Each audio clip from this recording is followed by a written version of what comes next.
Hi viewers, welcome to our channel. ప్రస్తుతం అంతా ఉన్నారు హైకోర్టు అడ్వకేట్ అలాగే పొలిటికల్ అనలిస్ట్ హనుమత్ ప్రసాద్ గారు. నమస్తే సార్. గత 4-5 రోజులుగా తిరుమల తిరుపతి దేవస్థానానికి సంబంధించిన గోశాల మీద రకరకాల కామెంట్లు. మొదటగా మాజీ chairman TTD chairman Bhumana Karunakar Reddy గారు అనే ఒక ప్రెస్ మీట్ పెట్టి గోశాలకు సంబంధించిన తిరుమలకు సంబంధించినటువంటి గోశాలలో గోవులు చనిపోతూ ఉన్నాయి, వాటిని ఎవరు పట్టించుకోవటం లేదు, దానికి గల కారణాలని విశ్లేషించి అవి చనిపోకుండా కాపాడాల్సిన బాధ్యత టీటీడీ మీద ఉంది, పట్టించుకోవాల్సినటువంటి టీటీడీ పట్టించుకోవట్లేదు అనేటువంటి ఆరోపణలు చేశారు. ఆ ఆరోపణల అనంతరం చంద్రబాబు నాయుడు గారు ఒక రకంగా స్పందించారు. తర్వాత టీటీడీ ఈవో బిఆర్ నాయుడు గారు మరొక రకంగా స్పందించారు.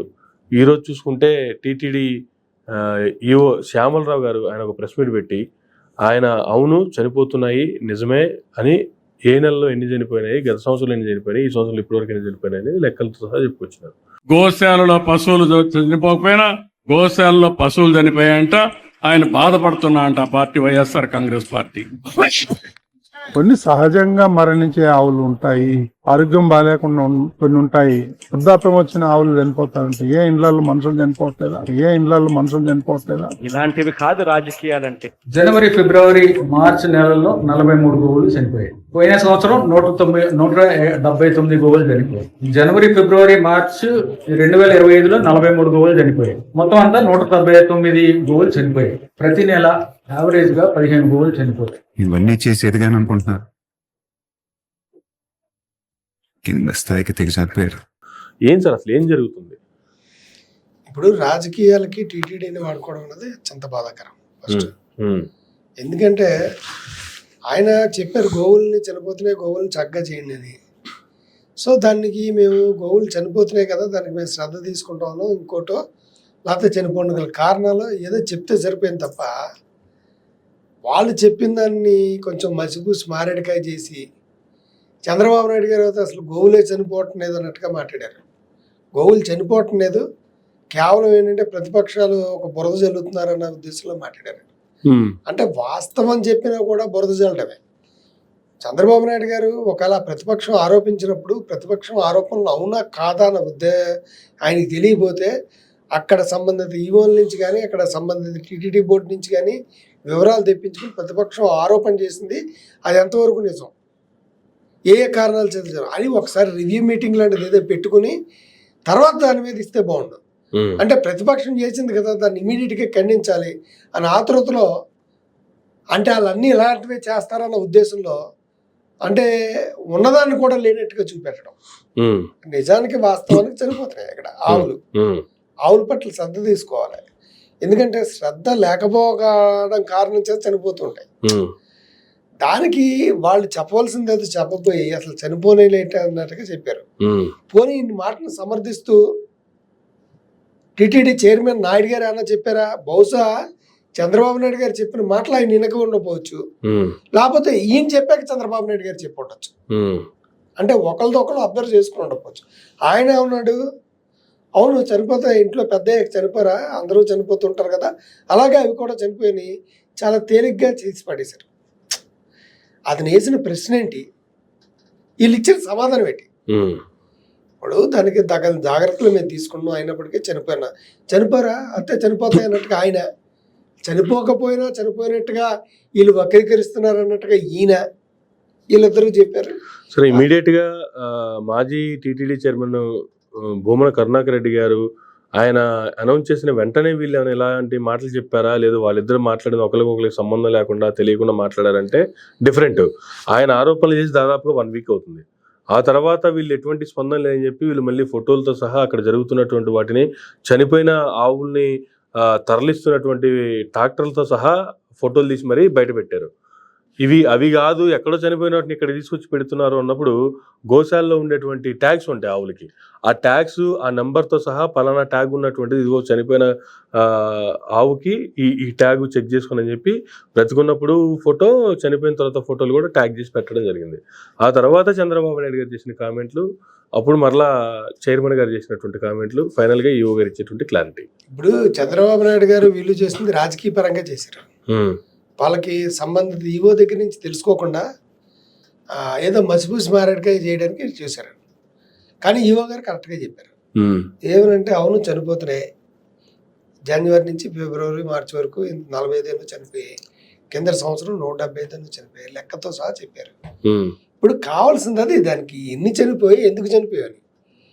ఇప్పుడు తర్వాత అసలు చనిపోనే లేదన్నాం ఒకటి, ఉమ్, ఆ చనిపోవా టైం వస్తే అన్నట్టుగా ఈయన అంటే పరస్పర విరుద్ధమైనటువంటి అభిప్రాయాలని వెళ్ళగచ్చారు. ఏంటంటే కేవలం అక్కడ ఆరోపణ చేసింది ప్రతిపక్షం కాబట్టి.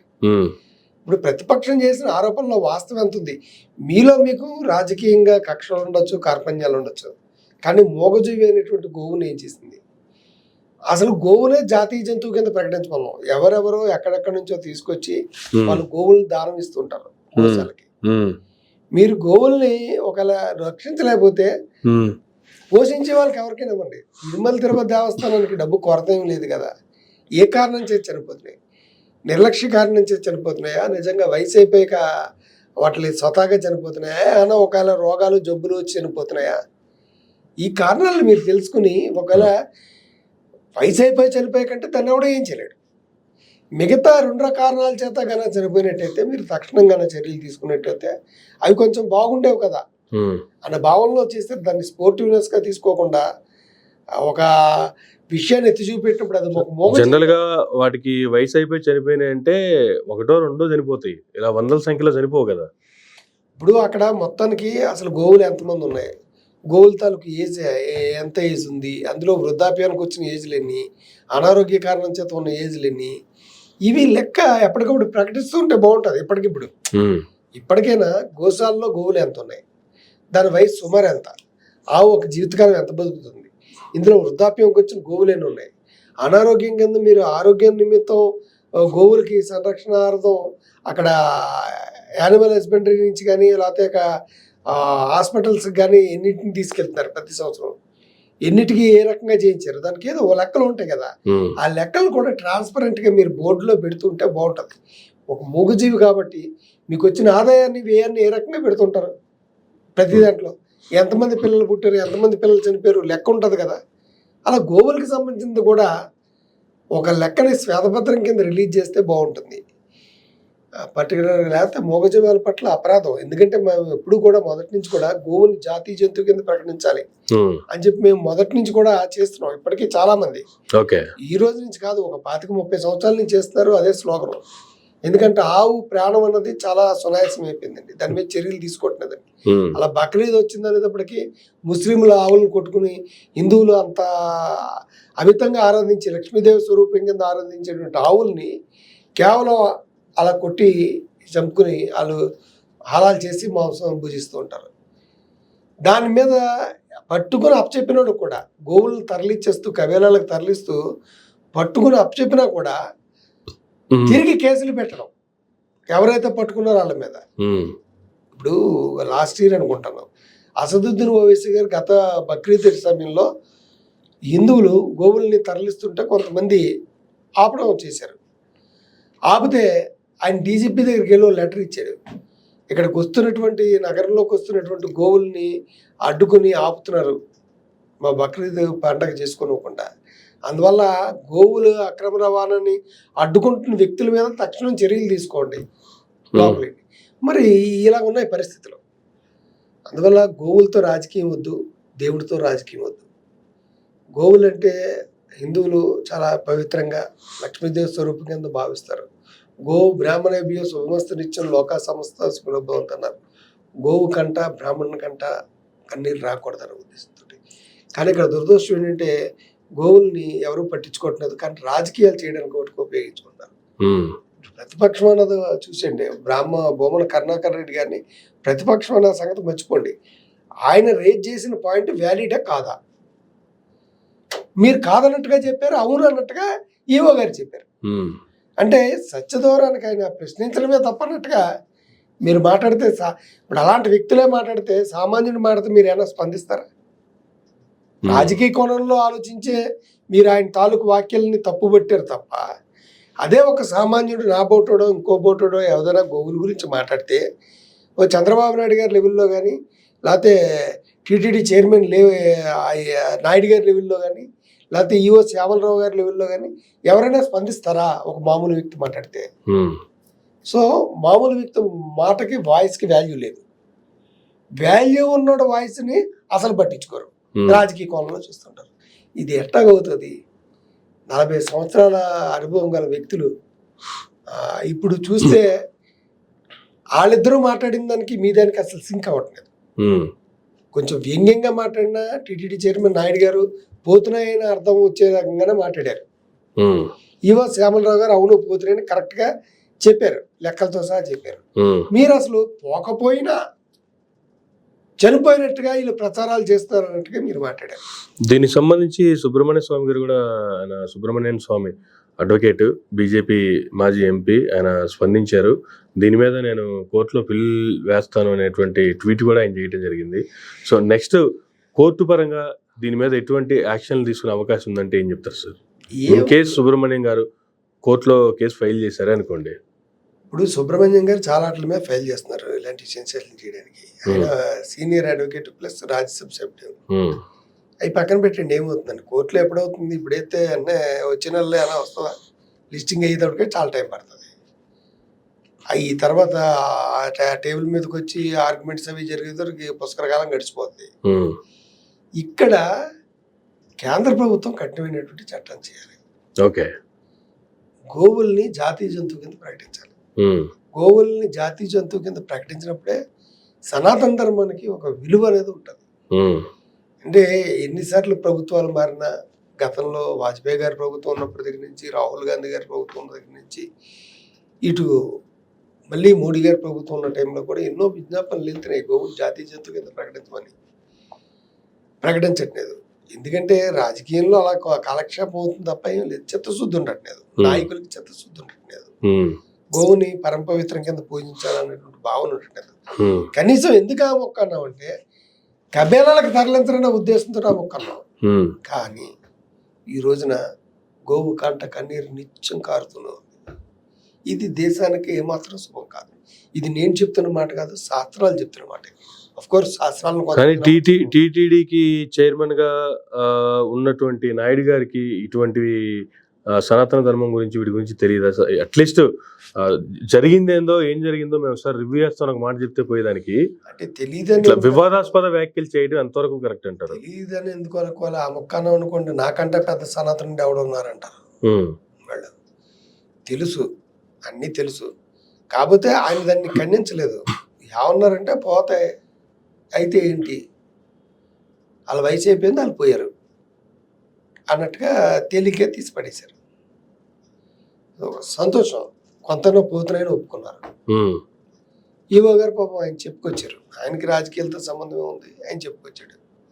వాటి దురదృష్టం అంతా ఏంటంటే నేత, కూటమి నేత, ప్రభుత్వాది నేత, ఆయన చెప్పడమే కొంచెం హిందువుల్ని ఆశ్చర్యచకితులను చేసింది.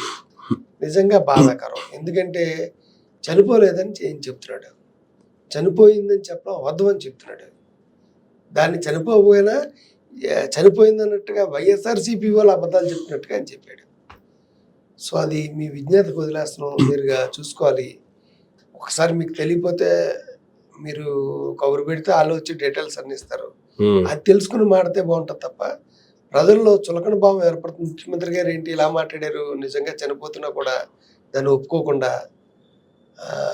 అంటే గో ప్రాణాలకు విలువ లేదా అన్న భావంలో కొంతమంది ప్రజలు ఊహించుకోవచ్చు. నా వరకు అయితే నేను అలాగనుకున్నాను, ముఖ్యమంత్రి గారి స్పందన ఏంటి ఇలాగ ఉందనేసి. ఇప్పుడు నిజంగా చనిపోతే అది వేస్తే అది వాళ్ళని అంటాం కదా, మీరు ఎందుకే అలాంటి తప్పుడు మాటలు మాడుతున్నారు, బురద ఎందుకు రాస్తున్నారని. ఇప్పుడు ఆయన మాట్లాడింది కరెక్ట్ అని ఎవరి వల్ల తెలిసింది? నాయుడు గారి వల్ల, శ్యామలరావు గారి వల్ల తెలిసింది. అవును చనిపోయాయి అని. ఒకటి చనిపోయాయి అని చెప్పాడు, ఒకటి ఏంటంటే అవును చనిపోయాయి ఏం చేస్తాం అన్నట్టుగా చెప్పాడు. ఏదైనా అంగీకరించారు. బట్ ఏంటంటే చంద్రబాబు నాయుడు గారు అంగీకరించలేస్తారు కదా, దాన్ని వ్యంగ్యంగా రాజకీయ కోణంలో చూశారు. ప్రతిదాన్ని రాజకీయ కోణంలో చూస్తే ఏమవుతుంది? గోవు కంట కన్నీరు మంచిది కాదు అన్న విషయాన్ని ప్రభుత్వాలు గుర్తెరుకోవాలి. నాట్ ఓన్లీ గోవుల మృతులు సార్, ఈ మధ్యకాలంలో టీటీడీలో వరుస సంఘటనలు జరుగుతూనే ఉన్నాయి. ప్రతిదాన్ని అలా వ్యంగ్యంగానే చూస్తూ ఉన్నారు, ప్రతిదానికి అలా ఇష్టానుసారమైనటువంటి కామెంట్లు చేస్తూ ఉన్నారు.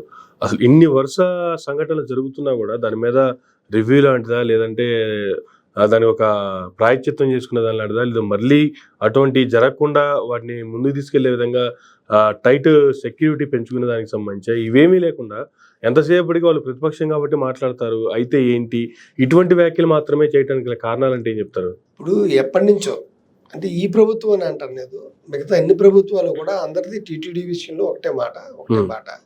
టీటీడీ అంటే ఆదాయం వచ్చే వనరు, ఓకే. రాష్ట్ర ప్రభుత్వానికి పెద్ద మొత్తంలో ఆదాయం వచ్చే వనరు. సో అందువల్ల ఏంటంటే టీటీడీ మీద ఎక్కువ కన్నులు ఉంటాయి.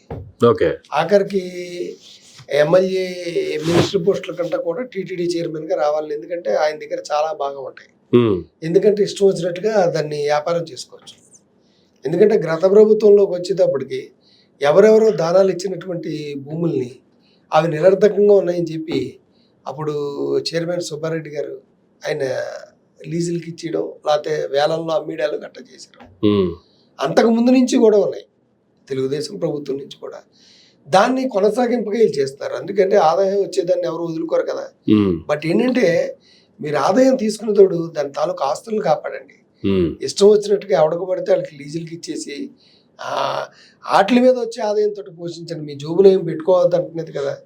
మంచి ఏ క్లాస్ డాక్టర్స్ని, పశువుల డాక్టర్ని ఒక 10-15 మందిని పెట్టి ఒకడు అవైలబుల్గా లేని ఏదో ఒకటి ఉంటుంది. అక్కడ వచ్చినప్పుడు ఏ రాత్రి వచ్చినప్పుడు రాడు, డ్యూటీ ప్రకారం వస్తా, డ్యూటీ చేస్తా, 24 hours కూడా పర్యవేక్షించే విధంగా పశువుల గోశాలని రక్షించే విధంగా 24 గంటలు కూడా వైద్యం అందుబాటులో ఉండేలాగా సిబ్బందిని రిక్రూట్ చేసుకోవాలి. డబ్బు ఏమైనా కొరత, కొన్ని కోట్లు ఉంది ఆయనకి, ఆయన డబ్బుతోటే కదా. మీ జోబులో 2-3 అపాయింట్ చేయండి డాక్టర్లని. నిజంగా తక్షణం ఏమైనా రావచ్చు, గోశాలలో పావులు రావచ్చు, ఇంకోటి రావచ్చు, ఏదైనా రావచ్చు. మూగజీవులు చెప్పుకోలేవు, మనకులాగా ప్రభుత్వం మీద తిరగబడలేవు, ప్రశ్నించలేవు. అంటే సో మూగజీవుల పట్ల దయ కలిగి ఉండాలి, జాలి కలిగి ఉండాలి, కరుణ కలిగి ఉండాలి. వాటి పట్ల వ్యంగ్యంగా మాట్లాడడం అనేది సాటి గోప్రేముడి కదా, నేను తట్టుకోలేకపోతున్నాను. Right sir, thank you very much అండి. ఇదండి తిరుమల తిరుపతి దేవస్థానానికి సంబంధించినటువంటి గోశాలలో జరుగుతున్నటువంటి గోవుల మరణానికి సంబంధించి హనుమత్ ప్రసాద్ గారు ఇచ్చినటువంటి వివరణ. ఇది ఈనాటి ఇంటర్వ్యూ. మరో గంటలో మళ్ళీ కలుద్దాం. చూస్తున్నానండి మైరా మీడియా.